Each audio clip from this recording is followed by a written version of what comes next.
Hello, very good morning. Welcome to the class 10 physics. After a long gap, again we are meeting with class 10 physics. In the previous videos, the two chapters already taught: current electricity and magnetic effect of electric current. The new chapter will start, the chapter 10. That is the light. We will start science chapter 10. Chapter 10 is there. That is the chapter is light. Light देखेंगे reflection and refraction and refraction will discuss. Mainly reflection and refraction is there. Right, in this chapter. What is light? है ना? हम लोग देखेंगे what is light. Question arise here. Light के बारे में पढ़ना है तो सबसे पहले इसके बारे में जानना है. तो question arise here. What is light? Very small question. What is light? So we see variety of the things around us. And we see variety of things in the world around us. That is true. However, we are unable to see anything in the dark. Dark में हम लोग कोई चीज नहीं देख सकते हैं, है ना? कब देखते हैं? लाइट में ही देख सकते हैं, है ना? तो लाइट क्या करता है? It enable us to see the object. तो ऑब्जेक्ट को देखते कैसे हैं? तो सबसे पहले लाइट क्या होता है? लाइट मान लो गिरा, किसी ऑब्जेक्ट पे गिरा, इस ऑब्जेक्ट पर गिरा, ये लाइट आ रहा है, ये आ रहा है, सन से आ रहा है लाइट, मान लेते हैं. Light falls on an object, then it get reflected. ये क्या हो जाता है? रिफ्लेक्ट हो जाता है. और रिफ्लेक्ट होने के बाद ये कहाँ इन करता है? दैट इंटर्स, ये इंटर करता है. कहाँ इंटर करता है? टू आवर आई, हम लोग के आई में इंटर करता है और हम लोग उसको देखते हैं. तो when light falls on an object, the object you see, light falls on that object and light get reflected back from the object, right, and that enters to our eye, God gifted eye, right? And we feel that object is there. Means if there is no light, कोई light नहीं आ रहा है, तो we cannot see the object. इसको हम लोग नहीं देख सकते हैं, तो लाइट आएगा ही नहीं, राइट? तो इसको हम लोग, उन्हें लाइट जरूरी है. अगर ऐसा होता है कि हम लोग का आँख देखता है, आँख देखता नहीं है, लाइट ऑब्जेक्ट्स में फॉल करेगा, then it reflected back and enters to our eye, then we realise, then we feel, then we persist, object is there. और आँख के अंदर में, आई के अंदर में किस तरह वो सेंसेशन पैदा होता है, we will see in the next chapter. That is the human eye and colourful world. Next chapter is there. तो ह्यूमन आई में किस तरह से प्रोसेसिंग होता है, कैसे होता है, वो हम लोग देखेंगे. तो उसी तरह से मान लो कोई ट्रांसपेरेंट मीडियम है, लाइट आर पार जा रहा है ना? तो उस आधार पर हम लोग इसको मान सकते हैं मीडियम को ट्रांसपेरेंट है ना? मीडियम मतलब लाइट कैन क्रॉस ट्रांसपेरेंट. दूसरा क्या? ओपेक. क्या है? ओपेक, OPAQE, है ना? ओपेक मतलब कैनोट क्रॉस. एक होता है ट्रांसलूसेंट. क्या होता है? ट्रांसलूसेंट. जैसे कौन मुझे होगा, कोई सादा पेपर ले लो, उसको तेल में डुबो दे दो, वो तो ट्रांसलूसेंट हो जाएगा. मतलब 50% लाइट क्रॉस करेगा, 50% लाइट ब्लॉक हो जाएगा. ये सारी चर्चा हम लोग जूनियर क्लास में ये सब टर्मिनोलॉजी देख चुके हैं, तो उसको रिमाइंड करने के लिए उसकी चर्चा कर रहे हैं. तो इन दिस चैप्टर, इस चैप्टर में हम लोग पढ़ेंगे, है ना? क्या क्या पढ़ेंगे? है ना। तो what is light, what is light का हम लोग क्या लिख सकते हैं, व्हाट इज लाइट, इसको हम लोग डिफाइन करेंगे। Light is a form of energy, light is a form of energy, form of energy जो क्या करता है, which enable us, enable है ना, जो सक्षम बनाता है to see the objects,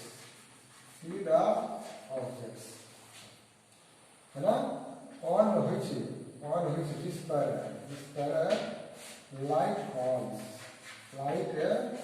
false गिरता है, जिस ऑब्जेक्ट पर गिरेगा लाइट उसी ऑब्जेक्ट को देख सकते हैं। दूसरा कह सकते हैं light is a form of energy, light is a form of energy, है ना, which जो क्या करता है, which produce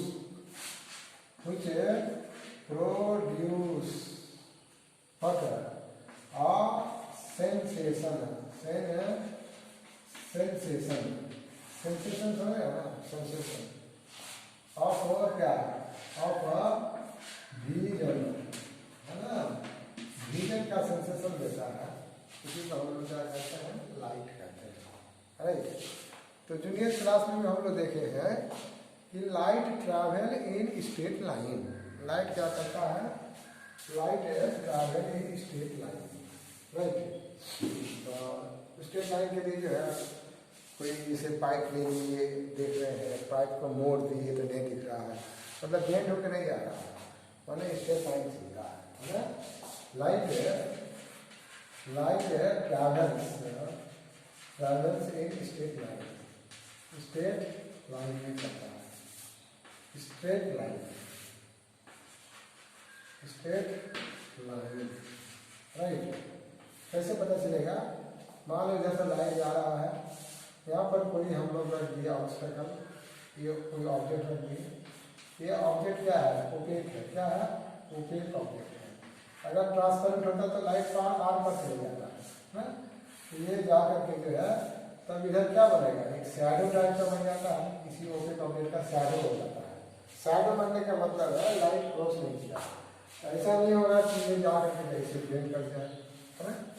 लेकिन अगर जो है ये वाला ऑब्स्टेकल लाइट में जा रहा है, लाइट जा रहा है स्ट्रेट लाइन, और ये ऑब्स्टेकल बहुत छोटा है, तब देखा गया कि लाइट इसमें टकराने के बाद क्या आ रहा है, बेंड हो जाता है, तब जहाँ वाला शैडो बनता है, शैडो में भी लाइट निकल जाएगा।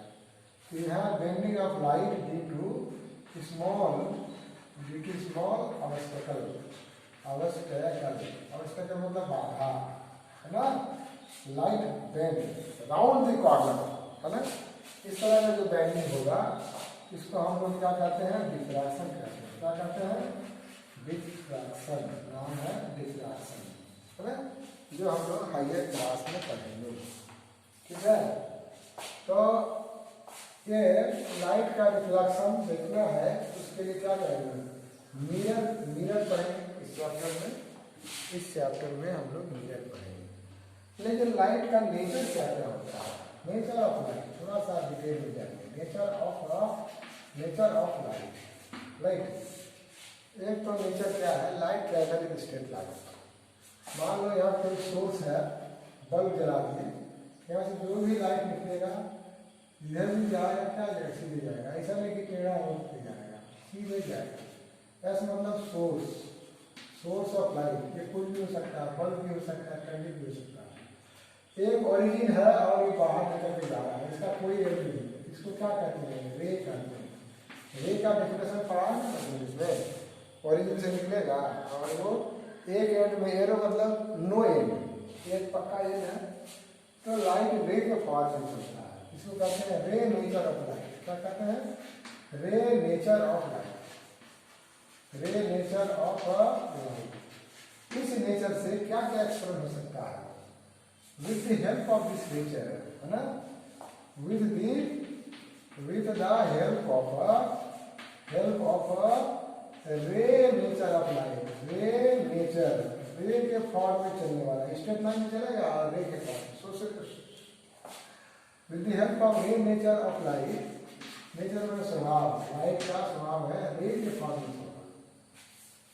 इसको है ना वी कैन एक्सप्लेन कर सकते हैं। क्या explain the natural phenomena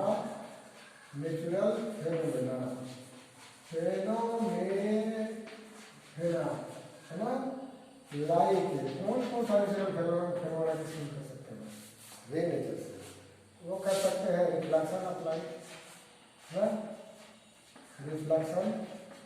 reflection of light can be explain, laws of reflection. फिर reflection through mirror, plane mirror, concave mirror, convex mirror. दूसरा कर सकते हैं refraction of light, refraction of light. हम लोग क्लास 8 वगैरह में देख चुके हैं, यहाँ डिटेल में देखेंगे। When light travel from one medium to another medium, it bends at the interface. आगे चर्चा करेंगे।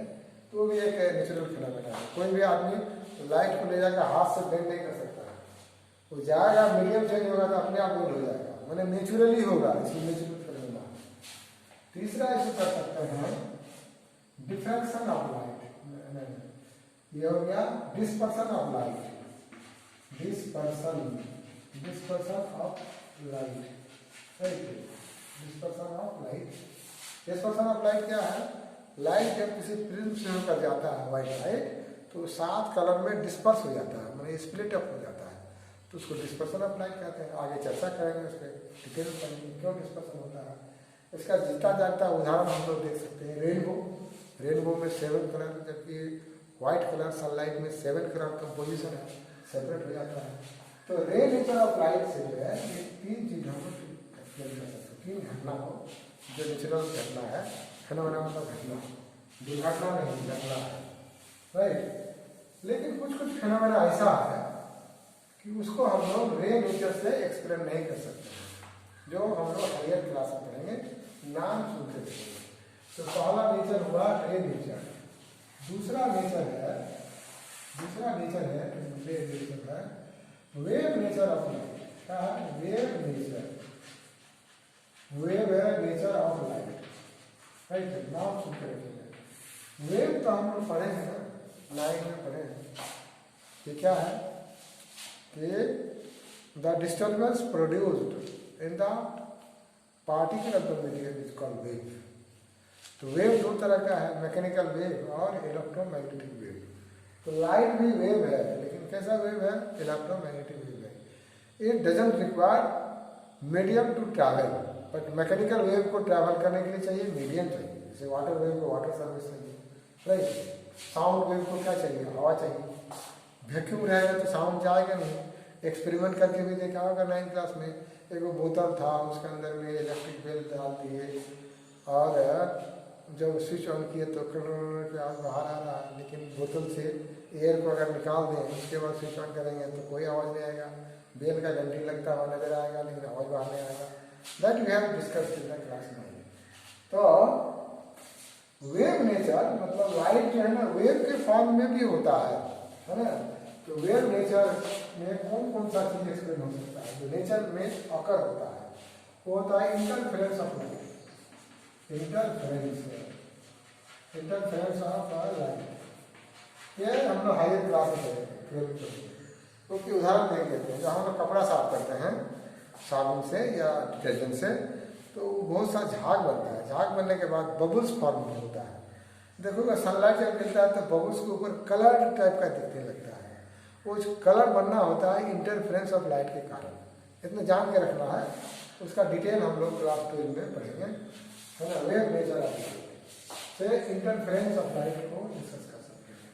और अभी आगे जो बात की है कि लाइट जा रहा है तो अवस्था रहेगा तो शैडो बनेगा, लेकिन अवस्था का जो बाधा है बहुत अगर छोटा हो लाइट के वेवलेंथ के कंपेरिजन में, तो round the corner the light will bend when the obstacle is very sharp या स्मॉल। ऐसा घटना को जो है हम लोग कहेंगे डिफ्रैक्शन ऑफ लाइट। क्या कहेंगे? Diffraction of light, diffraction of light, ये भी एक तरह का नेचुरल फिनोमेना है। और उसके बाद एक और आएगा हायर क्लास में, पोलराइजेशन ऑफ लाइट, पोलराइजेशन, नाम सब सुनकर रखना, पोलराइजेशन ऑफ लाइट। और जो आर इंटरेस्टेड, जो इंटरेस्टेड है, जो थोड़ा सा मेहनत कर सकता है, वो क्या करेगा, 12th क्लास का बुक ले लेगा, वहाँ ऑप्टिक्स चैप्टर है ना, चैप्टर यूनिट 6 ऑप्टिक्स चैप्टर लीजिए। ऑप्टिक्स फिर 2 पार्ट में बटेगा, रेज ऑप्टिक्स जो रे नेचर ऑफ लाइट से होगा, उसके बाद होगा वेव ऑप्टिक्स, उसमें इंटरफेरेंस, डिफ्रैक्शन एंड पोलराइजेशन होगा। दोज हु आर इंटरेस्टेड, और जो चाहता है कि हम दक्षिणा में जाएं या एक्स नवोदय में जाएं या कोई अच्छा सा इंस्टीट्यूट में हम सिलेक्ट हो जाएं जहाँ पर 90% छूट मिले, तो थोड़ा सा एडवांस स्टेज को देखना जरूरी है, राइट। तो ये सारा चीज़ हम लोग देखेंगे क्या, हायर क्लास में देखेंगे, क्लास 12 में देखेंगे, नाम सुन के देखेंगे। एक लाइट का तीसरा नेचर भी है, that is the particle nature. क्या है, पार्टिकल नेचर। तो इसको जो है, जैसे वेव नेचर वाला ऑप्टिक्स जो होगा, इसको ज्योमेट्रिकल ऑप्टिक्स कहेंगे। रे जाएगा, टेढ़ा होगा, रिफ्लेक्ट होगा, रिफ्रैक्ट होगा, एंगल बनेगा, ट्रायंगल बनेगा, और ज्योमेट्री लगा के निकालेंगे, ज्योमेट्रिकल ऑप्टिक्स करते हैं। और ये जो वेव नेचर वाला है, इसको कहते हैं फिजिकल ऑप्टिक्स, फिजिकल ऑप्टिक्स। तो पार्टिकल नेचर में क्या है, जो आगे देखेंगे, ये मोटा मोटी जो है, ये फर्क जो है 1905 के आसपास डेवलप हुआ। और ये वेव नेचर जो है, ये हो गया 1678 में ये कॉन्सेप्ट आया, ये शुरू से था, लेकिन इसका सही डिक्लेरेशन 1901 में हो पाया कि वेव नेचर भी होता है। 1678 में वो हाइजेंस ने कॉन्सेप्ट दिया था, लेकिन उस समय न्यूटन का बहुत दर्द हुआ था, इसलिए न्यूटन का कर्पस्कुलर थ्योरी ऑफ लाइट चलता था। कर्पस्कुलर, कण वाला सिद्धांत कि लाइट जब चलता है, छोटा छोटा कण के रूप में शॉट आउट होता है ल्यूमिनस ऑब्जेक्ट से, जलता हुआ ऑब्जेक्ट से, वैसे ही चलता है। तो लेकिन ये सारा घटना का जो घटना हुआ है, ये 1905 में जो है, जब प्लैंक्स और आइंस्टीन्स का समय हुआ, तो देखा गया कि लाइट जो है, it is a stream of particle. Stream मतलब क्या है, स्ट्रीम मतलब फ्लो, जैसे वाटर स्ट्रीम नहीं होता है, वाटर का पार्टिकल सब मिल के जा रहा है, तो स्ट्रीम ऑफ पार्टिकल्स है, ऐसा कॉन्सेप्ट आया। ये particle nature of the light है। इसके द्वारा कुछ फिजिकल नेचुरल फेनोमेना है, उसको एक्सप्लेन कर सकते हैं। वो एक्सप्लेन क्या था, photo electric effect, photo electric effect is what was successfully explained by the Einstein with the help of the particle nature of light. Particle nature का मतलब हो गया फोटोन, क्या नाम होगा, फोटोन। फोटोन नाम न्यूटन ने दिया, आइंस्टीन ने दिया था। किसने दिया था, आइंस्टीन ने दिया था फोटोन नाम का एक छोटा छोटा पार्टिकल है। और फोटोन क्या है, एक बंडल है, एनर्जी का बंडल के फॉर्म में जा रहा है, जिसकी चर्चा हम लोग 12th क्लास में करेंगे। But those who are interested, you can go through class 12 also, है ना, तो हायर के लिए बढ़िया रहेगा। और ये इंट्रोडक्शन है कि लाइट के बारे में हम लोग पढ़ेंगे। और इसी नेचर के आधार पर आइंस्टीन ने फोटो इलेक्ट्रिक इफेक्ट एक्सप्लेन किया, और आइंस्टीन को 1925 में क्या मिला, नोबेल प्राइज मिला। क्या मिला, Nobel prize given to Einstein on the explanation of photoelectric effect on the basis of the particle nature of the light। जबकि आइंस्टीन को हम लोग जानते हैं थ्योरी ऑफ रिलेटिविटी के नाम से, बट थ्योरी ऑफ रिलेटिविटी पर उनको कोई नोबेल प्राइज नहीं मिला तो Nobel prize particle nature of light के माध्यम से जो उन्होंने फोटोइलेक्ट्रिक इफेक्ट को एक्सप्लेन किया, उसी पर मिला। तो this is the introductory class of देखना, हम लोग नेक्स्ट क्लास में देखेंगे अब reflection of light. Okay, thank you.